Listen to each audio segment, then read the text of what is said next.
Assalamualaikum warahmatullahi wabarakatuh. Terima kasih kepada Ibu Bapak yang telah menyempatkan waktunya dalam acara seminar kerja praktek.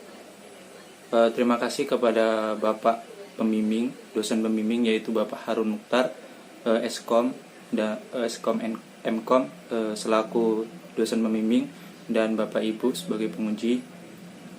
Di sini saya akan mempresentasikan hasil dari kerja praktik saya, yaitu project, di mana saya mengambil project di kampus Stikes Payung Negeri Pekanbaru dengan judul Perancangan Hotspot dan Manajemen Bandwidth menggunakan metode PCQ Peer Connection Queue di Stikes Payung Negeri Pekanbaru. Mungkin langsung saja, yaitu latar belakang. Manajemen bandwidth adalah hal yang terpenting di dalam sebuah jaringan, di mana manajemen bandwidth berfungsi untuk mengatur semua bandwidth pada suatu jaringan internet sehingga setiap pengguna mendapatkan kecepatan bandwidth secara rata. Stikes Payung Negeri Pekanbaru memiliki jaringan internet di setiap gedung, lantai, bahkan di setiap ruangan terdapat jaringan internet sesuai dengan pengguna seperti dosen, mahasiswa, karyawan, di mana setiap pengguna memiliki kebutuhan internet masing-masing. Pada kampus 2 Stikes Payung Negeri Pekanbaru memiliki jumlah bandwidth secara keseluruhan 4 megabit per second untuk upload dan download, di mana jumlah bandwidth tersebut dibagikan ke setiap lantai gedung yang terdiri dari 2 lantai. 1 megabit per second untuk lantai 1 dan 3 megabit per second untuk lantai 2. Permasalahan yang ditemukan di jaringan internet kampus 2 di antaranya yaitu pembagian bandwidth yang tidak dibagi secara adil dan rata. Ditambah lagi tidak adanya sistem monitoring untuk memantau setiap klien yang aktif ataupun yang sedang menggunakan akses internet di kampus Stikes Payung Negeri Pekanbaru. Untuk identifikasi masalah, yang pertama, manajemen bandwidth di kampus 2 Stikes Payung Negeri Pekanbaru pembagiannya tidak secara adil dan rata sesuai dengan jumlah pengguna dan kebutuhan. Kedua, tidak adanya sistem monitoring pengguna jaringan yang ada di kampus 2 Stikes Payung Negeri Pekanbaru. Untuk rumusan masalah di sini yaitu dari uraian masalah di atas, maka dapat dirumuskan masalahnya yaitu bagaimana merancang hotspot dan manajemen bandwidth di kampus 2 Stikes Payung Negeri Pekanbaru dengan menggunakan metode PCQ, yaitu Peer Connection Queue, secara adil dan rata. Kemudian batasan masalah. Terdapat beberapa batasan masalah, yaitu yang pertama membahas tentang manajemen bandwidth dengan menggunakan metode PCQ di kampus 2 Stikes Payung Negeri Pekanbaru. Yang kedua, membahas tentang konfigurasi hotspot sebagai sistem monitoring pengguna. Untuk tujuan penelitian, tujuan khusus dilakukan kerja praktik ialah untuk mempelajari atau membantu lokasi kerja praktik dalam hal membuat hotspot di kampus 2 Stikes Payung Negeri Pekanbaru dan sebagai sistem monitoring pengguna. Kedua, untuk membagi bandwidth yang tersedia ke setiap pengguna secara adil dan rata dengan menggunakan metode PCQ. Untuk manfaat penelitian, di sini terdapat 2 manfaat. Yang pertama bagi siswa, yaitu menambah dan memperluas pengetahuan mengenai tentang manajemen bandwidth dengan menggunakan metode PCQ. Kemudian bagi tempat kerja praktek, mampu menjadi acuan untuk Stikes Payung Negeri Pekanbaru dalam memperbaiki kekurangan mengenai manajemen bandwidth untuk membantu kelancaran dalam aktivitas belajar. Di sini saya akan menjelaskan sedikit gambaran umum tentang Stikes Payung Negeri Pekanbaru. Pada tanggal 21 Agustus tahun 1991 dengan Akta Notaris Sawal Sultan di atas nomor 27 berdirilah sebuah yayasan yang dinamakan dengan Yayasan Kesejahteraan dan Pendidikan Payung Negeri Pekanbaru. Masyarakat yang merupakan mitra pelayanan kesehatan secara menyeluruh. Pada bulan Maret 2008 keluar surat keputusan Menteri Pendidikan Nasional Republik Indonesia tentang penggabungan Akbar Payung Negeri Pekanbaru, Payung Negeri dan Akbid Payung Negeri Pekanbaru menjadi Sekolah Tinggi Ilmu Kesehatan Kesehatan atau STIKES Payung Negeri Pekanbaru. Maka menjadilah STIKES Payung Negeri Pekanbaru. Kemudian di sini ada visi dan misi, di mana visinya yaitu menjadi Sekolah Tinggi Ilmu Kesehatan terkemuka di Sumatera yang menghasilkan lulusan berkualitas dan profesional berwawasan impact pada tahun 2025. Kemudian misinya menyelenggarakan pendidikan kesejahteraan secara berkualitas dan profesional, menyelenggarakan penelitian yang berbasis impact di bidang kesehatan, berperan serta menyelesaikan permasalahan kesehatan di masyarakat dalam bentuk pengabdian masyarakat. Untuk melaksanakan kerja praktek di sini lokasi STIKES Payung Negeri Pekanbaru yaitu di Jalan Tamtama nomor 6, Labu Baru Timur, Payung Sekaki, Kecamatan Labu Baru Timur, Pekanbaru, Kota Pekanbaru, Riau.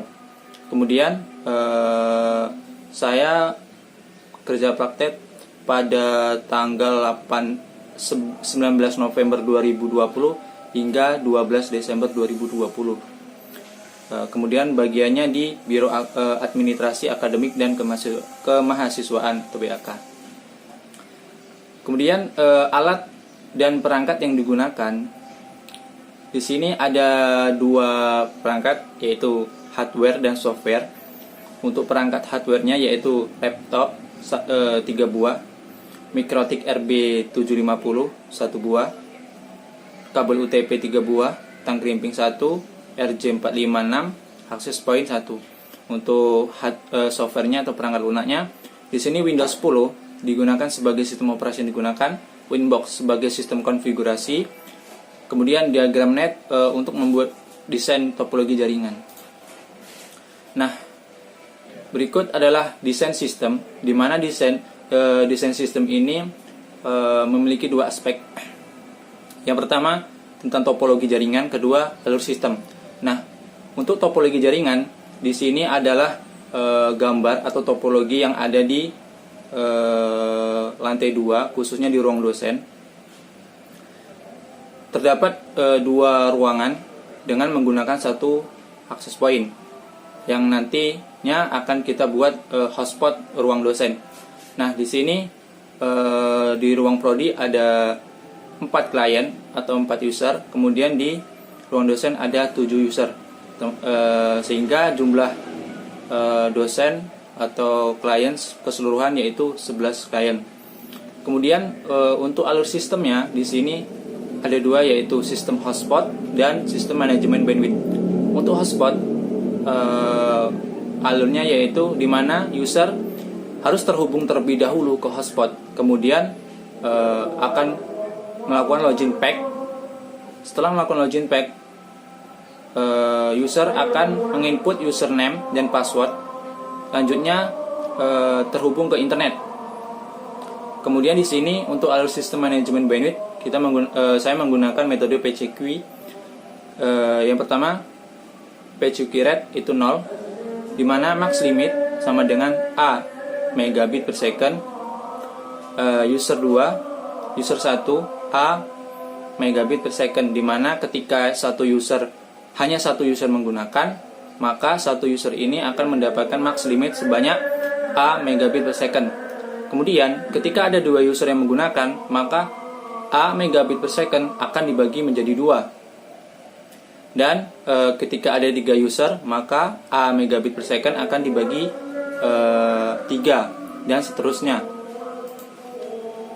Nah, untuk implementasi di sini ada 2 implementasi. Yang pertama implementasi hotspot. Saya membuat hotspot terlebih dahulu, di mana interface-nya saya terhubungkan ke port atau ETH4. Kemudian profilnya yaitu hotspot profil 1.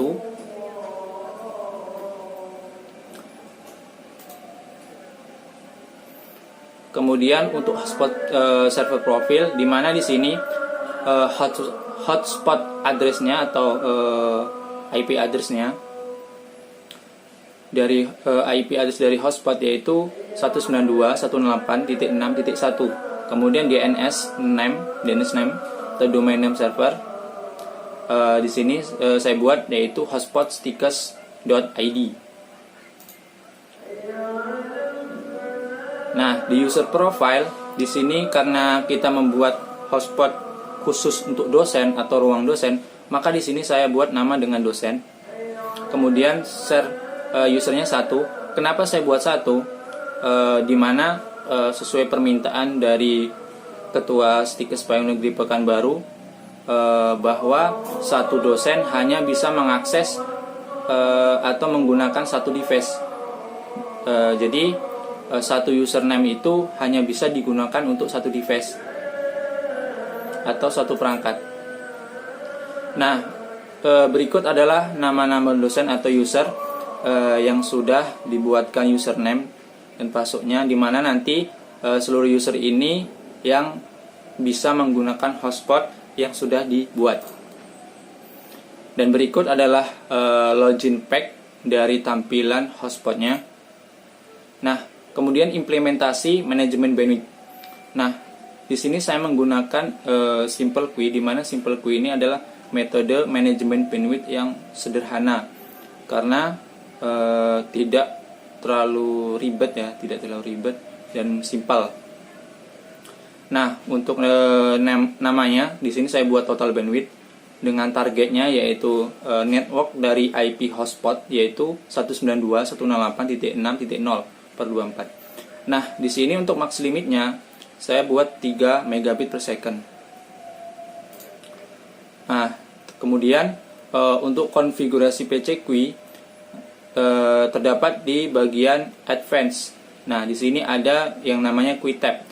Di sini saya menggunakan PC Queue Upload Default, yaitu bawaan dari MikroTik atau yang disediakan oleh MikroTik. Nah, di sini skenario pengujian terdapat di sini max limitnya yaitu 3 megabit per second. Kemudian ketika ada satu user yang menggunakan, maka satu user ini akan mendapatkan max limit sampai 3 megabit per second. Kemudian ketika ada 2 user, maka max limit ini akan dibagi menjadi 2, di mana satu usernya akan mendapatkan 1,5 megabit per second. Dan ketika ada 3 user, maka satu usernya akan mendapatkan 1 megabit per second. Nah, kemudian di sini ada pengujian. Untuk pengujian 1, di sini ada perbandingan, di mana pengujiannya tanpa menggunakan metode PC key dan menggunakan metode PC key. Nah, untuk pengujian 1 di sini hanya menggunakan satu user, maka tidak terlalu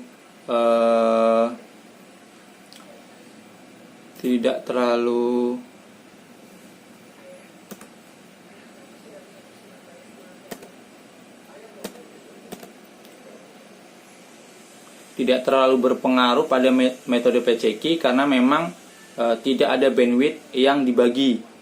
Tetapi di sini bisa kita lihat bahwasanya ketika menggunakan metode PC key, maka satu user ini bisa memaksimalkan mungkin bandwidth yang ada. Di mana tanpa metode PC key untuk downloadnya didapat 2,43 megabit per second.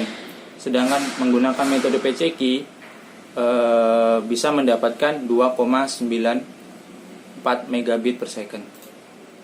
Kemudian pengujian kedua yaitu menggunakan 2 user. Nah, bisa kita lihat di sini pengujian dengan tanpa metode PC key, di mana user 1 itu mendapatkan 1,8 megabit per second. Kemudian untuk usernya yaitu user 2 yaitu mendapatkan 1,99 megabit per second. Nah, perbandingannya dengan menggunakan metode PC key, di mana untuk download mendapatkan 1,46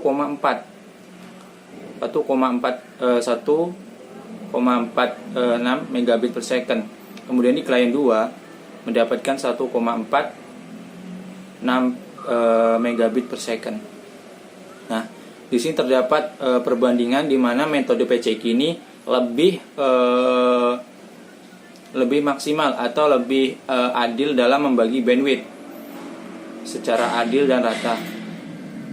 Kemudian pengujian 3, di sini terdapat 3 user, di mana user pertama tanpa menggunakan metode PCQ. Yang pertama, download user 1 hanya mendapatkan 0,59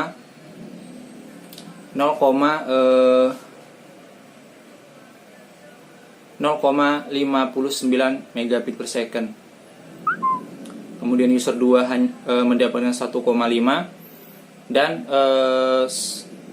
user 3 mendapatkan 1. Nah, di sini terdapat user 2 ini lebih dominan pemakainya bandwidth. Kemudian dengan menggunakan metode PCQ bisa kita lihat pada pengujian 3 di mana user 1 dan user 1, user 2, user 3 mendapatkan bandwidth rata-rata 1 megabit per second. Nah, kalau untuk mendapatkan misalkan user 1 itu mendapatkan 1,1, kemudian user 2 mendapatkan 1,2 atau 1,1, ataupun sama user 1, user 2, user 3 mendapatkan bandwidth sama. Setelah saya lakukan pengujian selama sebanyak 3 kali, itu selalu mendapatkan perbedaan tipis, yaitu nggak bisa sama. Misalkan di sini 1, pasti ada perbedaan tipis, di mana di sini ada 0,9, di sini dapatnya 1, di sini juga dapatnya, yang di user 3 dapatnya 0,9. Nah, inilah hasil pengujiannya atau tabel hasil, di mana dengan menggunakan metode PCQ dalam pengujian 1, pengujian 2, pengujian 3, maka hasil yang didapatkan yaitu dengan menggunakan metode PCQ lah bandwidth yang ada akan dimaksimalkan mungkin. Kemudian ketika ada banyak user, bandwidth tersebut akan dibagi secara rata dan adil sesuai dengan kebutuhan setiap usernya. Kemudian untuk kesimpulan dan saran, dengan perancangan hotspot dapat membantu dalam memonitoring setiap klien yang sedang aktif yang terhubung ke hotspot. Kemudian pembagian bandwidth menggunakan metode PCQ lebih terbukti efisien dan merata ke seluruh user yang aktif dibandingkan dengan sebelum menggunakan metode PCQ. Dengan dibuktikan perbandingan kecepatan download dan upload menggunakan 1-3 user. Kemudian untuk saran, peneliti memberikan beberapa saran untuk mengembangkan terkait dengan perancangan hotspot dan manajemen bandwidth adalah apabila pengguna atau klien yang berskala besar dan banyak golongan atau kategori seperti dosen, karyawan, dan mahasiswa, lebih baik menggunakan Quitree yang lebih efisien dan mampu membagi bandwidth ke setiap user dan jumlah banyak dan secara adil dan merata. Terima kasih. Mungkin itu saja yang bisa saya sampaikan. Kurang lebihnya saya mohon maaf. Saya tutup. Wabillahi taufiq hidayah. Wassalamualaikum warahmatullahi wabarakatuh.